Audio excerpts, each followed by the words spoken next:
안녕하십니까. 김군의 마음TV 김원장입니다. 제가 그간의 유튜브로 제가 가지고 있는 생각이나 사상을 이렇게 전해드렸는데요. 그간에 이제 제가 집필한 그러한 서적을 소개해 드리려고 합니다. 이 서적을 소개하는 이유는 이런 진리를 좀 더 많은 사람들이 공유하고 알기를 원하기 때문입니다. 저는 크리스찬이고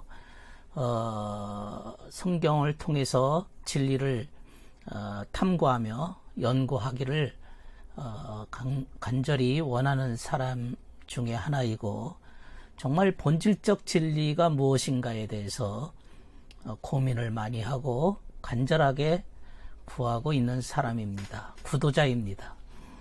제가 그간에 쓴 서적을 소개해 드리겠습니다.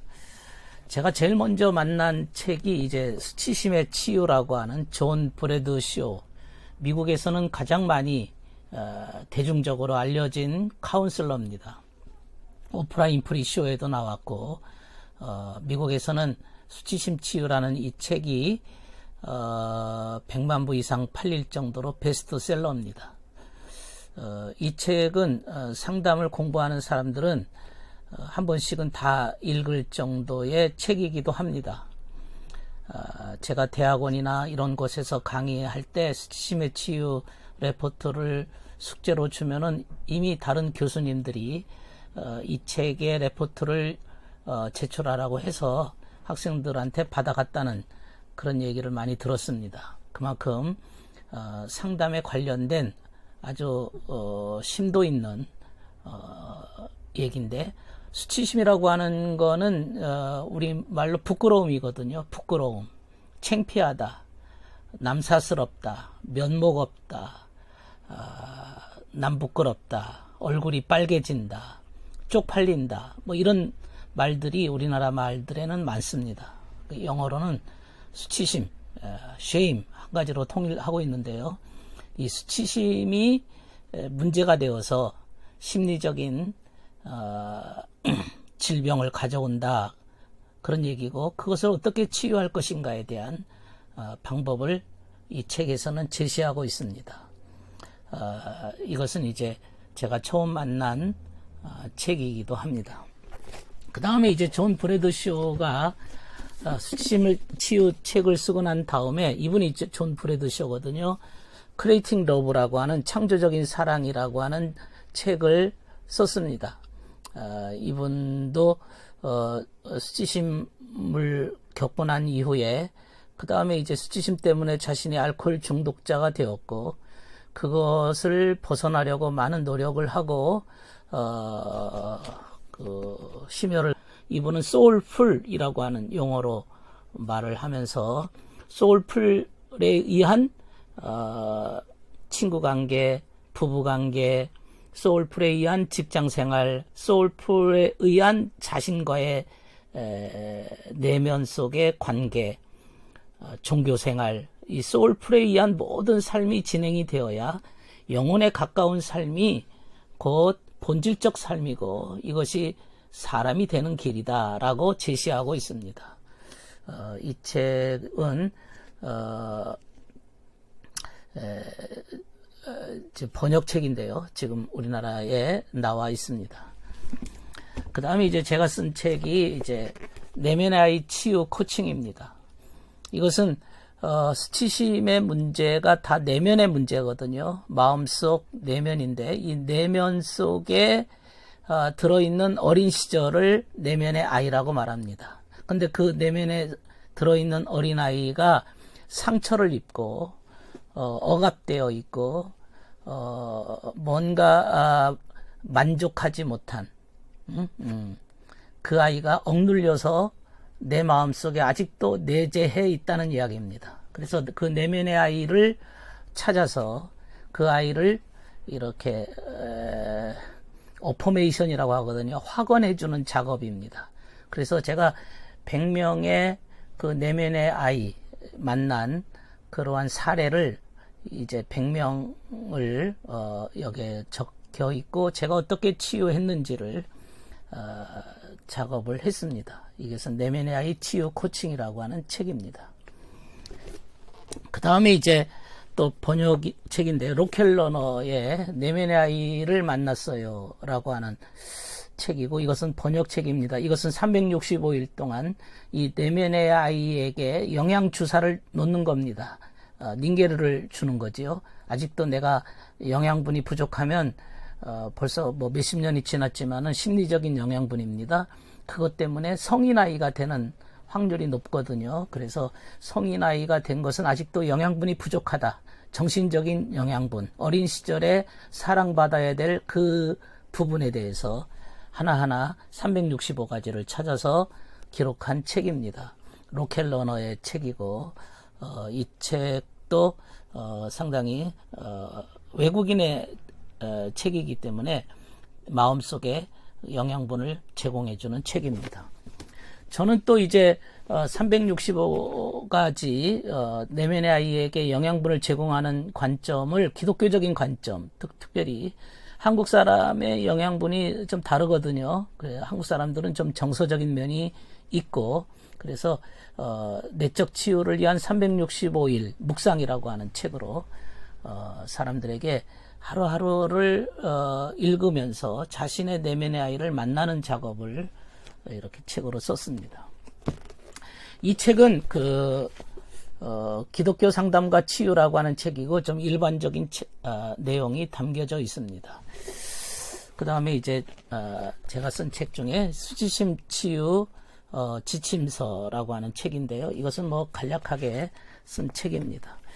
그 다음에 이제 제가 좀 더 심도 있게 쓴 책 중에 이 수치심의 문제를 해결하는 길이 뭘까 고민하는 중이에요. 성경에는 벗었으나 부끄럽지 아니하더라 라고 하는 구절이 나옵니다. 벗었으나 부끄럽지 아니하더라. 이게 인간의 본래적 상태거든요.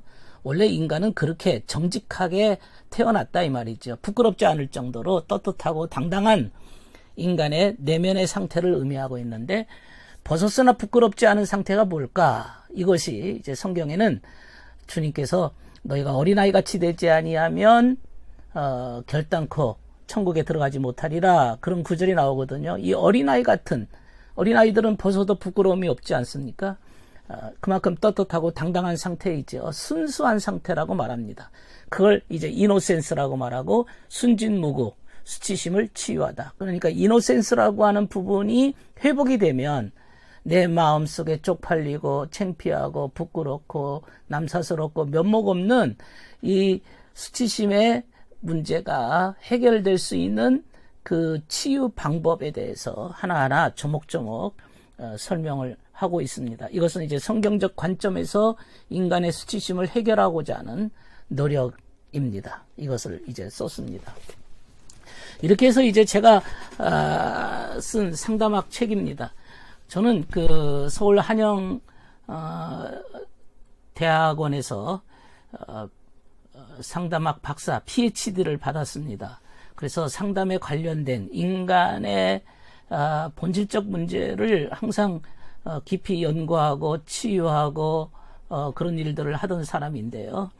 그러다가 이제 제가 성경에서 좀 더 깊은 세계를 발견한 것이 이노센스입니다. 이노센스라는 말, 이 말은 이제 순진무구라고 하는 뜻인데요.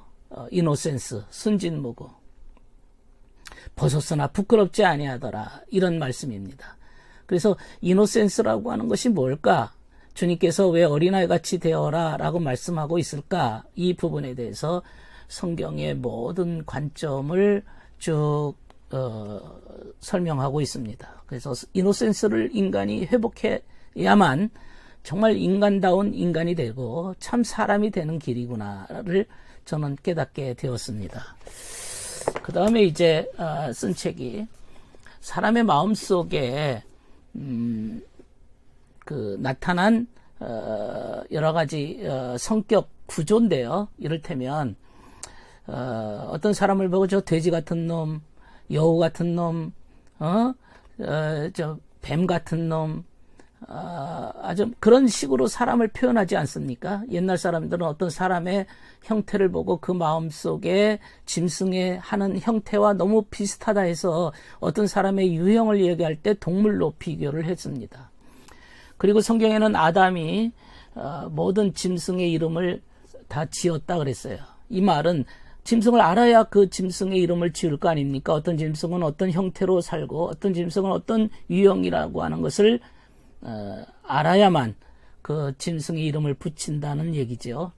마찬가지로 우리 마음이라고 하는 것은 하나의 우주처럼 넓은 세계입니다. 그 우주처럼 넓은 세계에 이 마음 속에 내재 있는 각 동물들의 유형을 성경 속에는 이제 37마리 예, 동물들이 나오는데 개, 돼지, 뭐 독수리, 사자, 뭐 이제 새도 있고 그 이제 동물들도 있고 이런 부분들을 그것이 무엇을 의미하는지 상징성을 찾는 것이죠. 예전에 그 우리 주일학교 때 전도지에 철수의 마음이라고 하는 전도지가 있습니다. 그래서 주일학생들에게 그 마음속에 뭐 뱀이 살고 마음속에 돼지가 살고 주일학교 아이들을 가르친 경험이 있어서 저도 그 이름을 사람들의 마음속에 짐승의 이름을 기억하면서 김군의 마음, 제가 김씨니까 김군의 마음으로 책을 이름을 지었습니다. 37마리의 짐승의 상징성이 성경에 나타난 상징성을 이렇게 이제 하나하나 설명하고 있습니다. 그 다음에 이제 동물들만 있는 게 아니라 내 마음 세계 속에 등장하는 식물들이 있습니다. 성경에는 여러 식물들이 많이 나오거든요. 무화과가 나오고, 포도나무가 나오고, 또, 올리브나무가 나오고, 사과나무가 나오고, 여러 성경에는 이제 식물들이 많이 나오는데요. 곡물들도 많습니다. 뭐, 콩도 나오고, 팥도 나오고, 성경에 나오는 밀도 나오고요. 보리도 나오고, 이런 곡물과 식물에 대한 그러한 내적인 의미가 들어있는 것이죠. 그냥 성경에 적혀 있는 것은 하나도 없습니다. 성경 속에는 하나하나 의미가 들어있기 때문에 그 의미가 마음의 세계에서는 무엇을 의미하는가, 그냥 자연의 하나의 그 식물로만 보는 게 아니라 내 마음 속에 들어왔을 때 그 식물이 어떤 코드로 어떤 상징성을 의미하는가를 찾는 것이죠. 그러니까 내 마음의 세계에 자연 만물이 존재한다라고 믿고 있고 내 마음에 자연 만물이 존재한다면 이 자연 만물 속에 들어있는 식물입니다. 그것의 상징성을 찾은 이야기입니다. 식물에게서 깨우침을 뭐 이런 주제입니다. 그러면 동물 식물만 있냐? 아니죠. 또 광물도 있습니다. 뭐 해, 달, 별, 뭐 안개, 비, 구름 뭐 이런 것들이 성경에 무진장 많이 등장하지 않습니까? 이 광물의 세계도 그 의미가 하나하나 주어져 있는 것이죠. 예를 들면 베드로 보고 너는 반석이라, 이 말은 돌이라 이 말이거든요. 돌. 그럼 돌의 의미가 들어있는 것이지요. 그 돌의 의미가 무엇을 뜻하는지를 알아야 베드로 보고 반석이라고 얘기했구나. 그래서 동물, 식물, 광물의 상징성을 찾았습니다. 그 다음에 이제 질병편입니다. 성경 속에는 이제 많은 병자를 치유하신 주님의 그 기적이 많이 나오는데요. 그것은 단지 육체적 질병뿐 아니라 그 영혼의 질병을 의미하기도 하는 것이죠. 예. 중풍병자가 육체적인 중풍병자를 의미하는 것도 있지만 그것이 영혼의 중풍병자는 또 무엇을 의미하는가, 이런 것에 대해서 주님은 어떻게 치유하셨는가를 그 질병을 찾아서 기록해 놓은 책입니다. 그 다음에 이제 또 성경에는요 감정이 있습니다. 사실 상담학이라고 하는 것은 처음에 그 내담자의 감정 상태를 먼저 봅니다.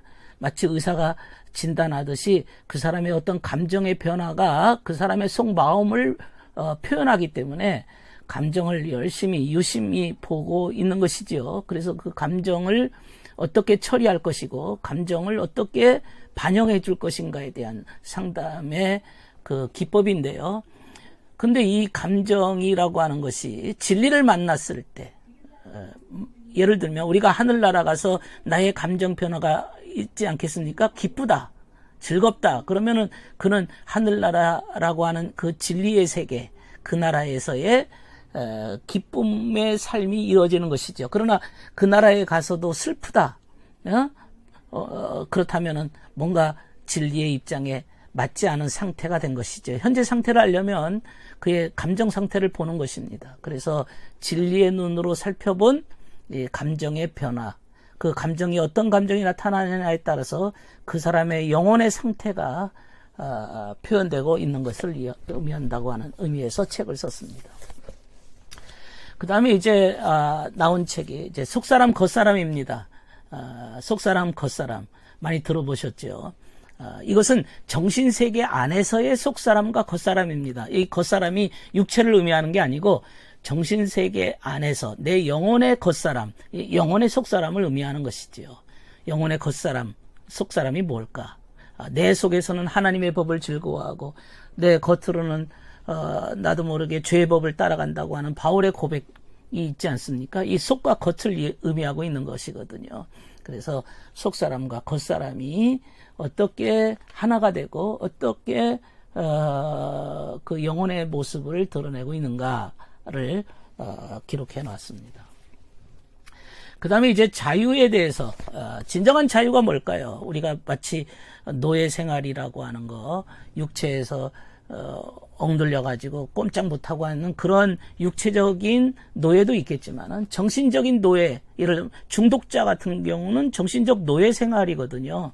묶여가지고 있는 것이거든요. 그것에 묶여서 술에 묶여있든 도박에 묶여있든 뭔가에 묶여있는 상태이거든요. 그러면 진정한 자유가 무엇이고 정말로 주님이 원하는 자유는 무엇일까요? 진리가 너희를 자유케 한다고 했는데 그러면 진리가 너희를 자유케 한다고 하는 그 의미가 무엇인가를 진정한 하늘나라의 눈으로 자유를 살펴보았습니다. 그래서 이 자유라는 책입니다. 이 책은 이제 영적 거듭남이라고 해서 이제 거듭남에 대한 교재로 활용하도록 만든 책입니다. 이 책은 이제 사람이란 무엇인가, 사람의 종합편이라고 할 수 있습니다. 전과 사전과 같이 사람에 대한 주제, 사람이 된다는 게 뭘까요? 주님께서도 우리가 우리의 형상을 따라 우리의 모양대로 우리가 사람을 만들자 그러지 않습니까? 단지 육체적인 사람뿐 아니라 사람이 될 때에는 영혼이 들어있어야 사람인 거거든요. 그러면 진정한 영혼의 사람이 무엇일까요? 본질적 사람이 무엇일까요? 에 대한 사람이 된다는 것에 대해서 연구를 했습니다. 이 책은요, 허용법칙이라고 하는 책입니다. 이 책은 이 땅에서의 재난의 문제, 고통의 문제, 전쟁, 그 불의한 사고, 사건, 이런 것들이 많이 등장합니다. 유대인들이 그 적국의 침입을 받아서 포로로 끌려가고 하는 이런 문제부터 성경에서 그렇다면 하나님께서 왜 이런 것들을 이 땅에 이런 일들이 벌어지는가에 대해서 그건 하나님이 주신 건 아닐 겁니다. 분명히 하나님께서 인간을 나쁘게 만들거나 인간을 더 고통스럽게 만들고자 하시는 분은 아니십니다. 하나님은 사랑이시요 자비로우신 분이십니다. 그렇다면 뭘까? 그것이 바로 이제 허용법칙 안에 들어있는 겁니다. 하나님이 하시지는 않지만은 인간의 그 죄악성을 때로는 허용하실 때가 있습니다. 그냥 그걸 그 자리에서 막지를 않으시고 허용하셔서 이것을 통해서 하나님의 나라에 들어오기를 원하시는 것이지요. 결국은 그렇습니다. 허용법칙이라고 하는 하나님의 뜻에 대해서 살펴보았습니다. 어차피 제가 이제 상담학을 연구한 사람이라서 부부간의 이 본질적 목적이 무엇일까? 이 세상은 두 세계로 나뉘어져 있지 않습니까? 예를 들면 암컷과 수컷입니다. 동물의 세계에서는 식물도 마찬가지입니다. 암컷이 있고 수컷이 있습니다. 사람도 남자와 여자로 구분되어 있습니다. 그러면 이 둘이 하나가 되는 것을 부부라고 말하는데 그러면 남자와 여자가 서로 만나서 하나를 이루어서 부부가 돼서 된다는 것, 본질적인 문제가 무엇일까? 그 목적이 무엇일까에 대해서 살펴본 책입니다. 이 책은 제가 여러 이제 곳에서 많은 사람들에게 강의를 하고 있는 그런 책 중에 하나입니다. 그러다가 이제 성경이 그러면 단지 이런 것만 있냐? 숫자도 있죠. 성경에 나오는 숫자가 많지 않습니까? 14만 4천이다, 뭐 1000이다, 100세의 아들을 낳았다. 이 숫자가 많습니다. 그건 숫자라고 하는 것이 공연하게 그저 하나의 그 연령만 얘기하는 게 아니고 물량적인 의미만 말하는 게 아니고 그 속에는 의미가 들어있다는 것이죠. 예. 예를 들면 10분의 1, 10분의 1이라고 하는 거. 그렇죠? 이런 것들이 다 비밀이 들어있는 겁니다. 그 깊은 뜻이 숨어 있습니다. 이게 숫자의 비밀입니다. 숫자 속에 들어있는 의미를 알고자 하면 이 책을 읽으면 굉장히 도움이 될 것입니다. 그 다음에 이제 나오는 책이 이제 철로 여정이라는 책입니다. 많이 들어보셨죠? 철로 역정은 존 버년이 쓴 책이고 저는 철로 여정입니다. 요 얘기는 아브라함, 이삭, 야곱, 모세, 그 다음에 요셉까지 5명이 그 루트가 있지 않습니까? 예를 들면 갈대아우르에서 이제 가나안 땅에 가기까지의 그 거처, 그러면서 그 거처마다 하나님께 제단을 쌓기도 하고 뭐 이런 과정이 있습니다. 그러면 이스라엘의 특이한 점은요, 그 지역 이름이 그 아브라함이 걸어갔던 그 아브라함의 그 상태와 지역 이름이 딱 일치한다는 겁니다. 예, 일치한다는 거예요. 그래서 그 지역 이름을 통해서 아브라함의 그 신앙의 상태를 알 수가 있습니다. 예. 그래서 그 아브라함, 이삭, 야곱, 요셉, 모세, 뭐 이런 분들의 그 여정을 통해서 어떻게 보면 철로 여정이죠. 천국 가는 길입니다. 여정을 통해서 그들의 신앙 상태를 더 깊이 이해하고자 하는 그러한 책입니다. 그 다음에 이제 그러면 뭐 그런 것만 있냐? 여기서는 이제 인체기행으로 하늘나라 가다라고 하는 제목인데 인체기행이라는 것은 이제 성경에 나오는 머리, 눈, 손, 발, 다리, 뭐 고환까지 뭐 성경에 이 신체 이름이 막 등장합니다. 하나님이 수면 위에 운행하신다라고 수면 물숫자의 얼굴 면자입니다. 얼굴이 나옵니다. 그런 것처럼 성경의 그 신체가 무엇을 의미하는지 있습니다. 그래서 그 신체를 통해서 상징성을 찾는 겁니다. 그 신체가 내 마음의 세계에서는 어떤 상징성을 갖고 있는가, 이것을 말씀하고 있는 책입니다. 그 다음에 이제 제가 그래도 좀 정약용을 좋아합니다. 그래서 그분이 이제 사실은 지금 팔당의 고향입니다. 그분이 그 양평 조안면인데 그 팔당 근처에 살던 분이 이제 하여튼 열심히 공부를 해서 높은 자리까지 올라갔다가 이제 강진에 18년 유배 생활을 하면서 그가 많은 연구를 했던 사람입니다. 나는 그런 삶을 좋아합니다. 그래서 정약용의 삶을 한번 되돌아보면서 평전을 썼습니다. 그랬더니 이 정약용이 구도자의 삶을 살았다는 것을 알게 되었고, 그래서 제목을 구도자 정약용 평전, 제가 정약용을 보는 관점에서의 정약용을 보는 시각으로 평을 썼습니다. 그래서 필요한 분들한테 이 책을 소개를 하고 있는데요. 정약용은 어떻게 보면 참 그 본받고 싶은 사람 중에 하나입니다. 이제 최근에 쓴 책이 하나가 있습니다. 이제 마지막입니다. 이게 바로 이제 껍데기만 남으면 심판이다, 이런 책입니다. 그래서 이 껍데기만 남으면 심판이다.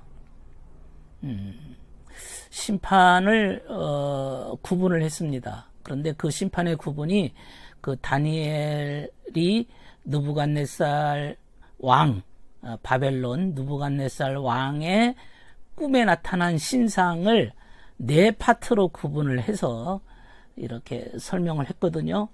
그래서 그 아담 이래로 지금까지 4파트로 나누어서 그 시대마다 하나님께서 어떻게 심판하셨고, 지금은 이제 끝자락에 와서 이제 기독 시대에 들어왔는데요. 여기서 우리가 이제 무엇 때문에 또 심판을 받는 것인지에 대한 책입니다. 이 책은 한번 좀 더 성경을 깊이 연구하고자 하는 자들은 아마 보면 굉장한 깨달음이 주어질 것입니다. 이렇게 해서 제가 이제 책을 여러분에게 소개해드렸습니다. 상당히 많은 책을 소개해드렸는데 이게 다 이제 제가 썼거나 번역했거나 하는 그런 책들입니다. 앞으로도 이런 책에 대해서는 열심히 더 집필을 하고 하려고 하는 것인데 좀 더 성경에 대해서 본질적 의미를 알고자 하는 사람들, 성경을 단지 외적인 사건으로만 보는 게 아니라 내 마음 세계 속에 어떤 거듭남을 이루게 하시는지를 알고자 하는 자들에게는 이 책이 대단히 유익하게 될 것입니다. 제가 이렇게 소개해드리는 것은 혹시 이 책을 구하시고자 하는 분들은 낱개로 구입하려면은 뭐 인터넷 서점에 들어가시면 책이 나와 있습니다. 인터넷 서점에 제 이름 김홍찬을 치시면 제가 쓴 책이 이제 많이 나오고 거기서 이제 골라서 보시면 되는데 그래도 좀 더 한꺼번에 구입하기를 원하신다면 제가 이 책을 싸게 이 구독자들에게 싼 값으로 제가 우송해 드릴 겁니다. 전체 책을 제 책이 몇 권이냐면 2, 4, 6, 8, 10, 12, 14, 16 18, 20, 22, 24, 25권인데요. 제가 가격은 좀 말씀드리긴 뭐하지만 하여튼 많이 싸게 해서 보내드리려고 합니다.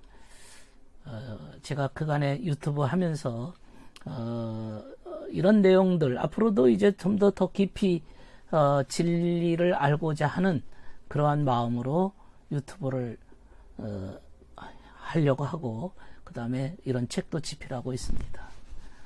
많이 애청해 주셔서 감사드립니다.